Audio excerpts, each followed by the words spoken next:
ધોરણ 12 કોમર્સ વિષય અર્થશાસ્ત્ર પ્રકરણ 3 નાણું અને ફુગાવો. ગયા વિડીયોની અંદર આપણે ફુગાવાના લક્ષણો વિશે જોઈ ગયા કે કયા કારણથી ફુગાવો થાય છે તે જોયું. હવે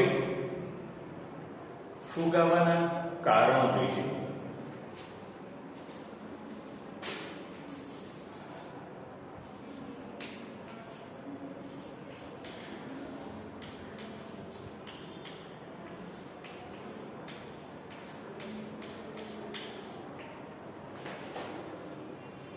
ફુગાવાના કારણો. ફુગાવાના કારણોમાં બે કારણો છે. એક, માંગમાં વધારો થવો અને બીજો ખર્ચમાં વધારો થવો.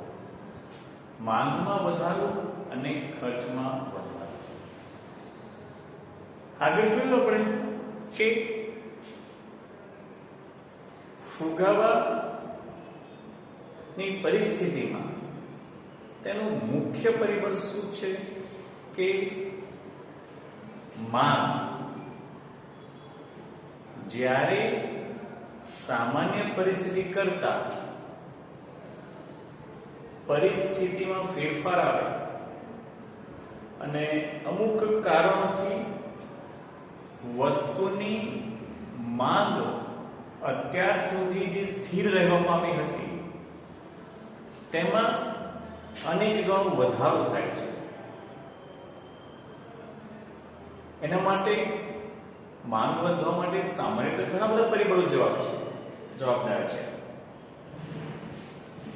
જ્યારે અહીંયા આગળ માંગ વધવાને કારણે ફુગાવો ઉદ્ભવે છે તેને માંગ પ્રેરિત ફુગાવા તરીકે ઓળખવામાં આવે છે.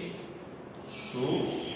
માંગમાં વધારા થવાને કારણે ફુગાવામાં જે વધારો થાય તેને માંગ પ્રેરિત ફુગાવા તરીકે ઓળખવામાં આવે છે. તો અહીં આગળ માંગ વધવાના કારણો કયા છે પાછા? હવે એ જોઈએ આપણે. પહેલું છે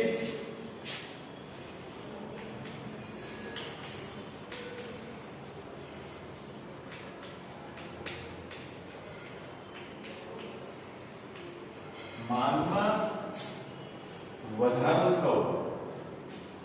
કયા કારણથી? તો પહેલું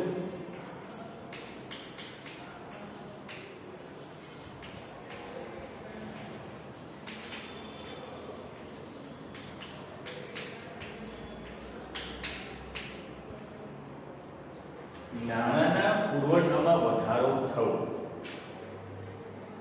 અહીં આગળ કેટલાક નાણાવાદીઓ, મૂડીવાદીઓ એવું માને છે કે બજારમાં નાણાંના પુરવઠામાં વધારો થવાથી ફુગાવો ઉદ્ભવે છે.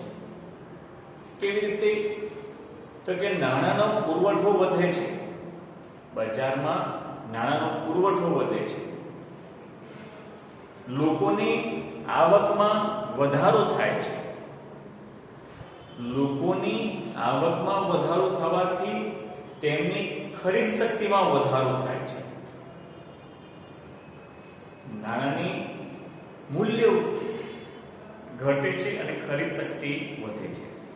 લોકોની ખરીદ શક્તિ વધે છે અને લોકોની ખરીદ શક્તિ વધવાથી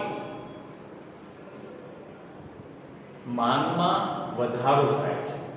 લોકો અત્યાર સુધી જે વસ્તુની માંગ નતા કરતા તે વસ્તુની પણ માંગ કરતા થાય છે. અત્યારે આપણે વર્તમાન સમયમાં જોઈએ છીએ.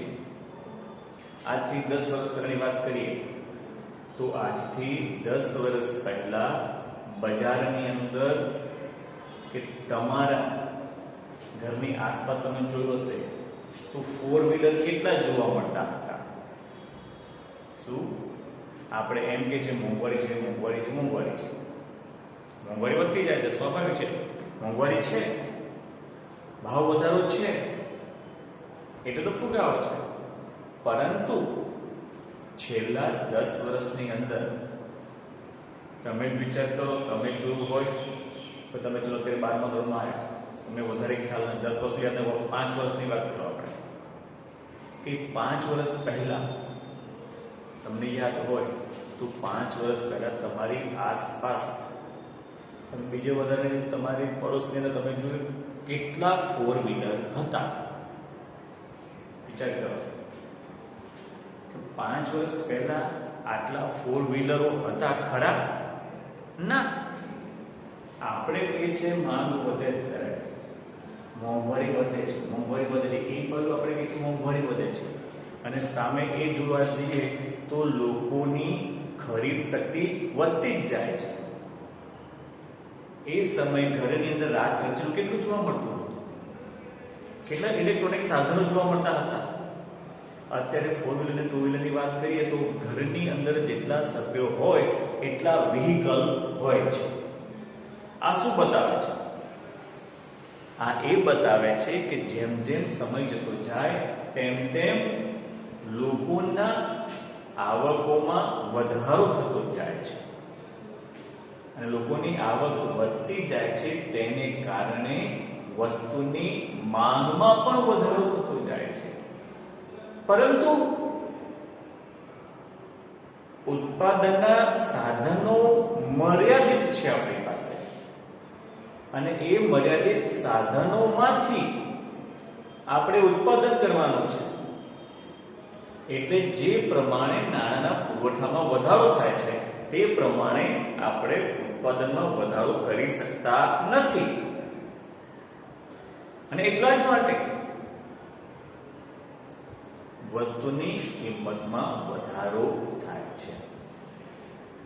એટલે મેચપલના મત મુજબ મેચપલ શું કહે છે કે થોડું નાનું વધારે વસ્તુ ખરીદવા માટે પ્રયત્ન કરે ત્યારે માંગ વધે છે.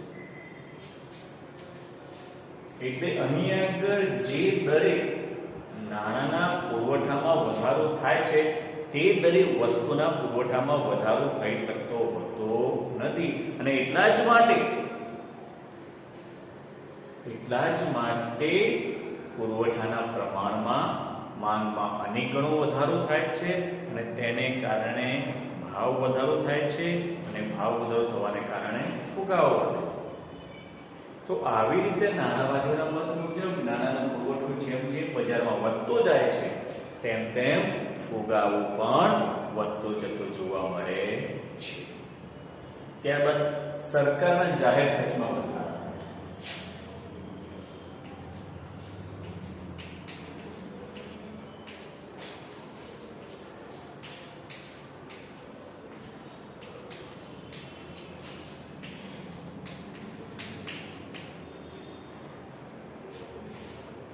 સરકારના જાહેર ખર્ચમાં વધારો એટલે શું?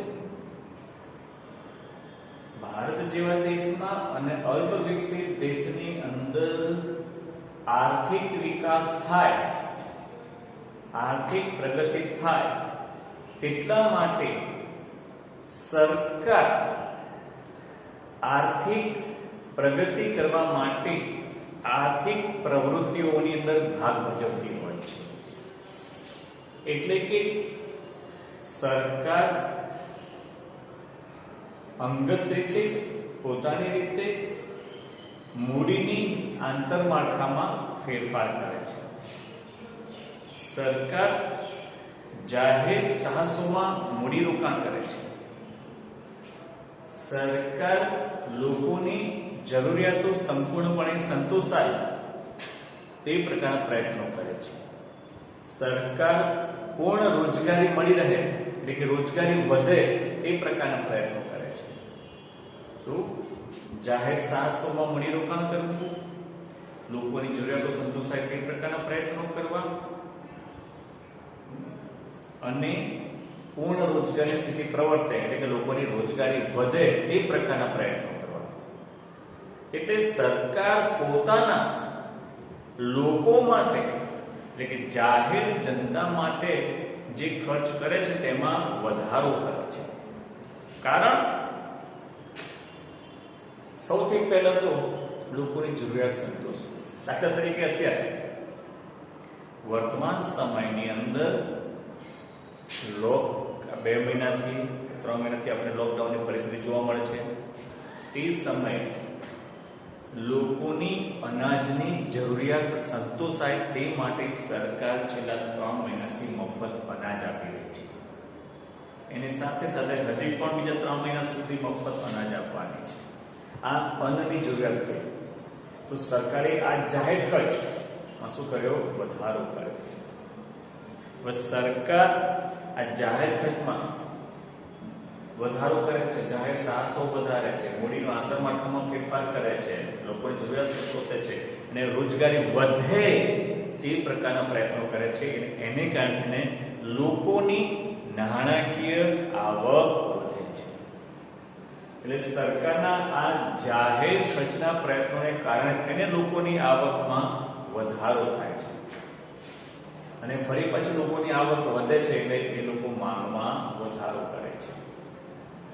એટલે સ્વાભાવિક છે કે એવી પરિસ્થિતિ ઉભી રહે છે.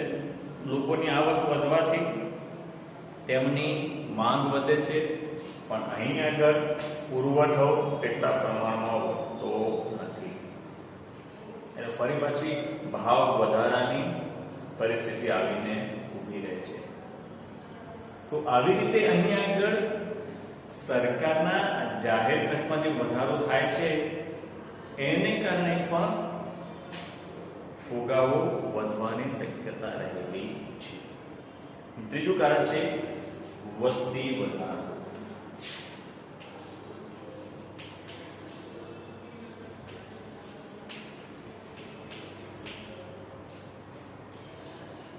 વસ્તી વધારો 1951 માં ભારતની વસ્તી માત્ર 32 કરોડ હતી અંદાજે. 2001 માં તે 102 કરોડ થઈ. 2011 માં તે 111 કરોડ જેવી થઈ અને અત્યારે 2001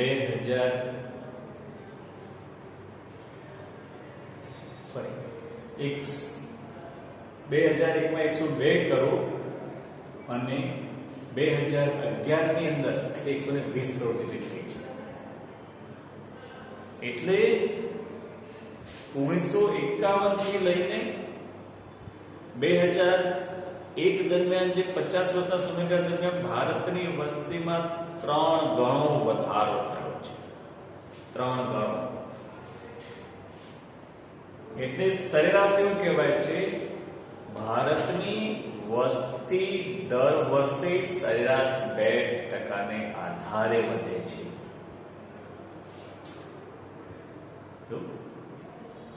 સરેરાશ વસ્તી વધારો 2% જેટલો છે.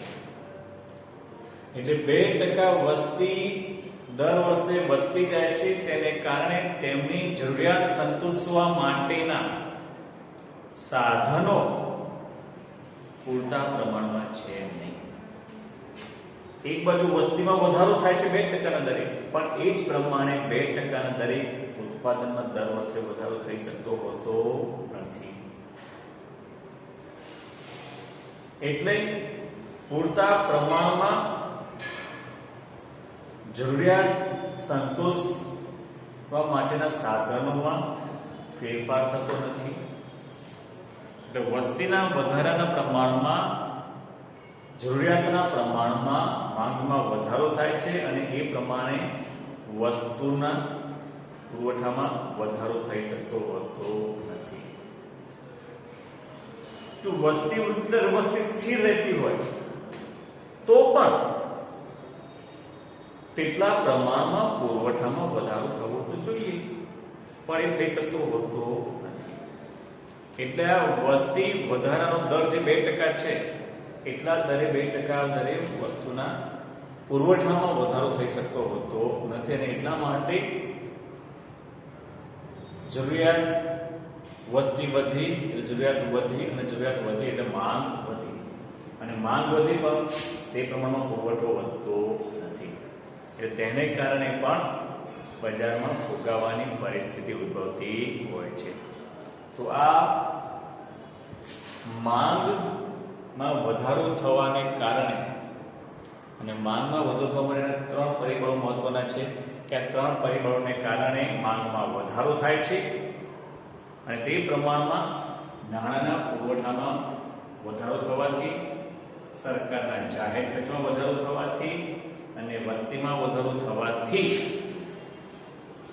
માંગમાં વધારો થાય છે અને પુરવઠામાં વધારો થઈ શકતો નથી અને તેને કારણે ફુગાવો અસ્તિત્વમાં આવે છે. જોઈ લો એકવાર આટલું. તો આવી રીતે માંગમાં વધારો થવાને કારણે ફુગાવામાં વધારો થાય છે. ત્યારબાદ જોઈએ ખર્ચમાં વધારો.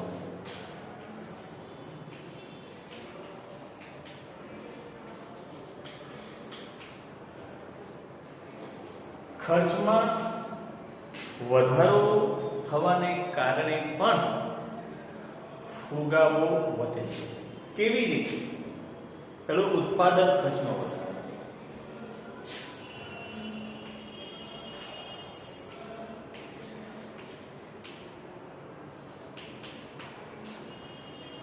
ઉત્પાદન ખર્ચ આપણને ખબર છે કોઈ પણ વસ્તુનું ઉત્પાદન કરવા માટે તેની પાછળ જે ખર્ચ થાય છે તેને ઉત્પાદન ખર્ચ તરીકે ઓળખીએ છીએ.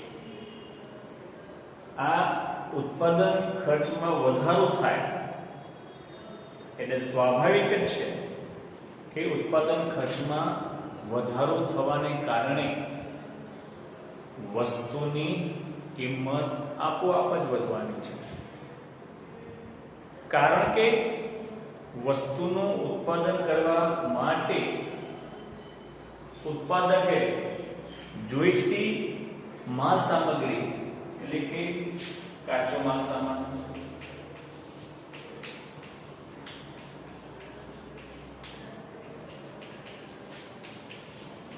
યંત્રો, વીજળી,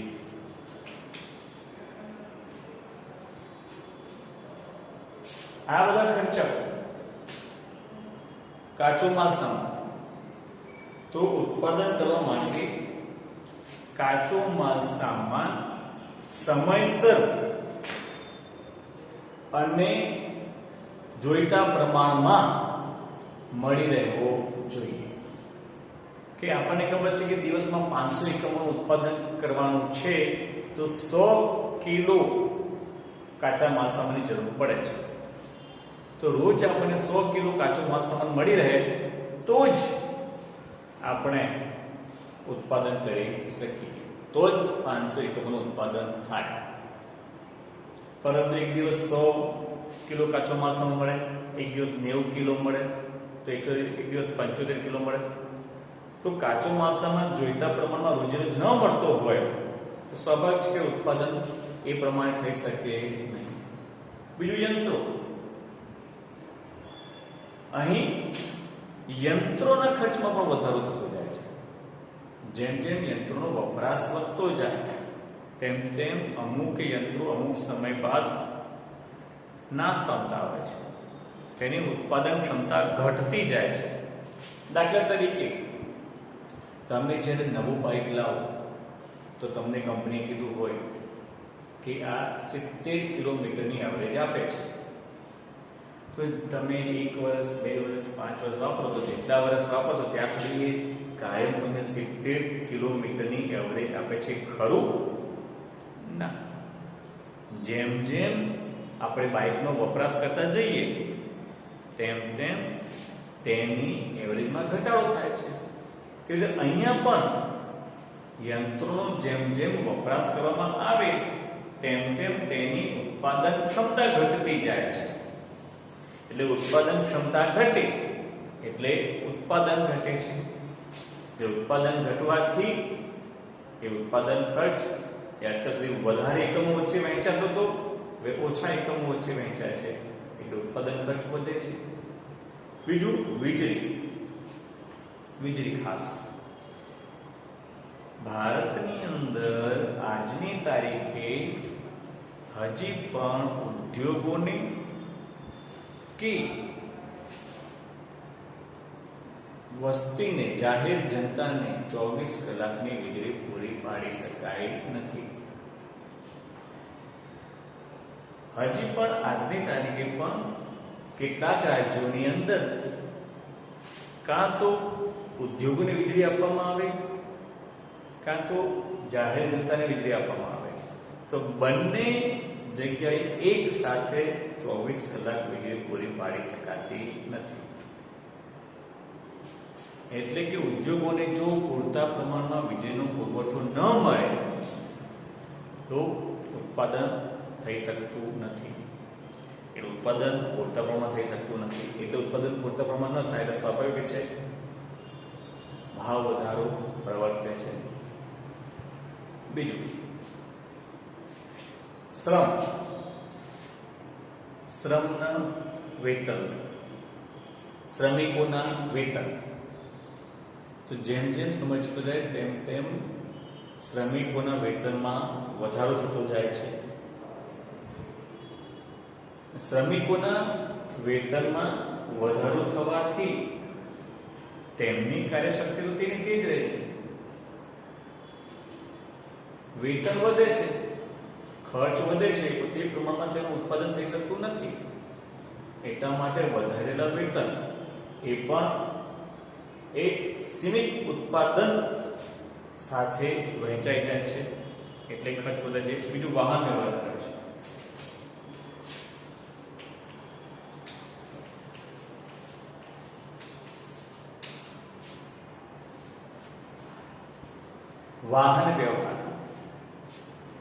વાહન વ્યવહાર ખર્ચ પણ દિવસે દિવસે વધતો જાય છે.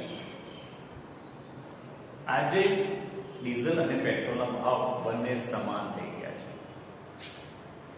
આજથી જ્યાં સુધી આંતરરાષ્ટ્રીય ધારાધોરણ અનુસાર પેટ્રોલના ભાવ વધતા હતા નહીં, તે વખતે માત્ર વર્ષમાં એકાદ વખત જ પેટ્રોલના ભાવ વધતા હતા.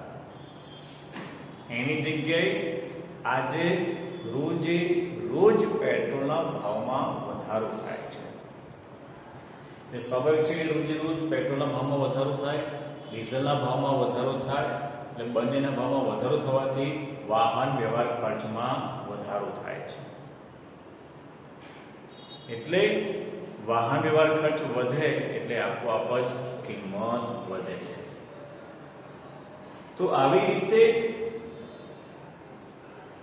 ખર્ચમાં વધારો થવાથી વસ્તુની કિંમતમાં પણ વધારો થાય છે અને વસ્તુની કિંમત વધે છે એટલે ફુગાવાની સ્થિતિ પ્રવર્તે છે. જોયું એકવાર વિદ્યાર્થીઓ?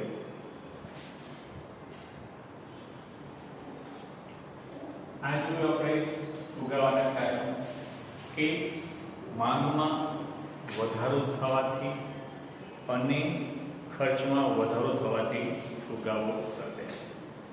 ત્યારબાદ આના સિવાય પણ કારણો છે, અન્ય કારણો.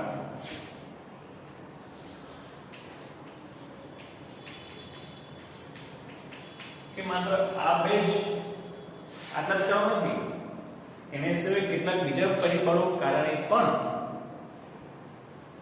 ફુગાવો વધતો જતો જોવા મળે છે.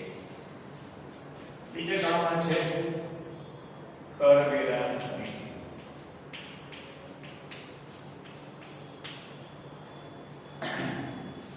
સરકારની કરવેરાની નીતિ. સરકારની કરવેરા નીતિ સમય સંજોગો પ્રમાણે બદલાતી રહેતી હોય છે.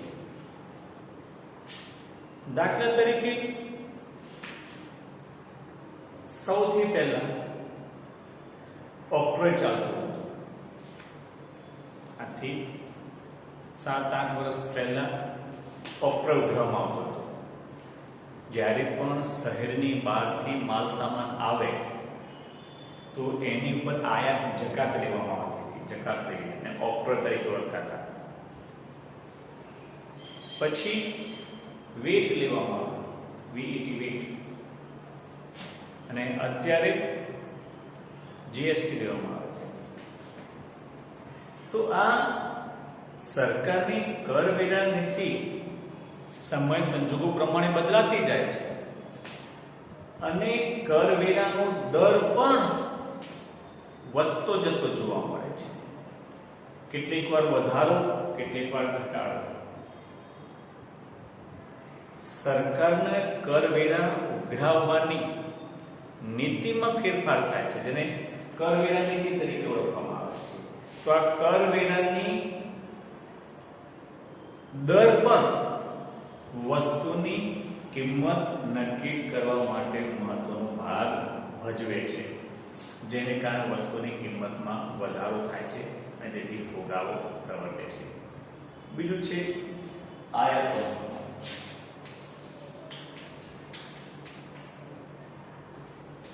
આયાત તો ભારતમાં કઈ ચીજ વસ્તુની આયાત કરવામાં આવે છે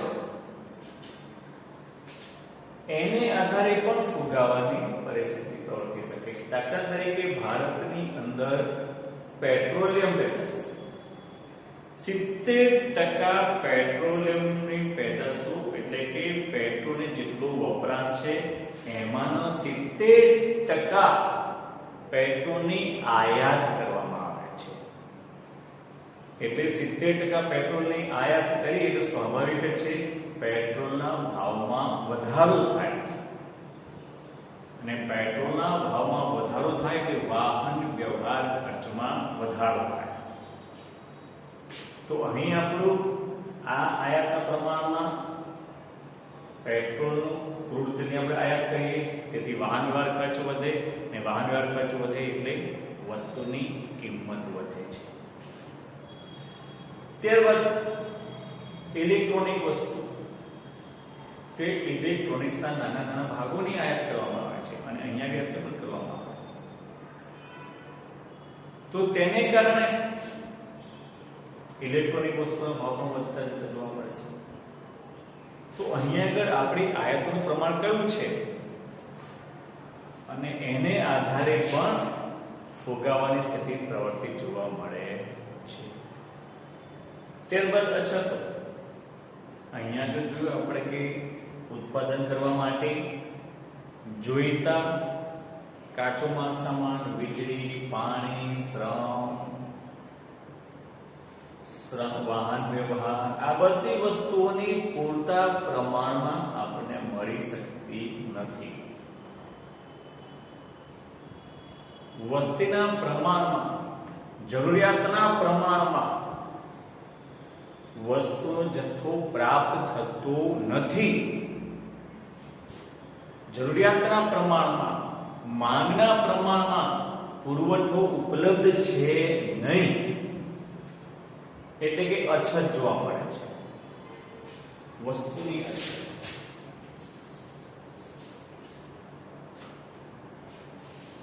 પુરવઠાની અછત. તો અહીંયા આગળ ઉત્પાદન પ્રક્રિયામાં પણ જે તે સાધન સામગ્રી અછત જોવા મળે, માંગના પ્રમાણમાં પુરવઠાની અછત જોવા મળે, અને તેને કારણે ભાવ વધારાની સ્થિતિ પ્રવર્તે છે.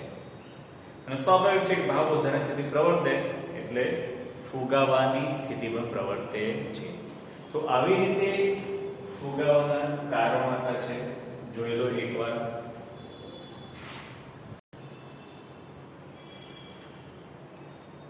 અહીં તમારું આ ત્રીજું ચેપ્ટર પૂરું થાય છે. તમારું આજનું હોમવર્ક છે આ ફુગાવાના કારણોની અંદર માંગમાં વધારો થવાના કારણો. આ 3 કારણો તમારે તૈયાર કરવાના છે. શું? માંગમાં વધારાના કારણો. આ 3 કારણો તમારે હોમવર્કમાં તૈયાર કરવાના છે. રોજે રોજ જે હોમવર્ક આપું એ તમે કરતા રહેજો, અને આના આધારે વર્કશીટ તૈયાર કરવાનો છે અને વર્કશીટ પણ ફિલઅપ કરતા રહેજો. આવતીકાલે આપણે એના હવેના ફિલ્મમાં આપણે ચેપ્ટર 4 જોઈશું. તો આજનું હોમવર્ક તમારું માંગમાં વધારો થવાના કારણો તૈયાર કરવા.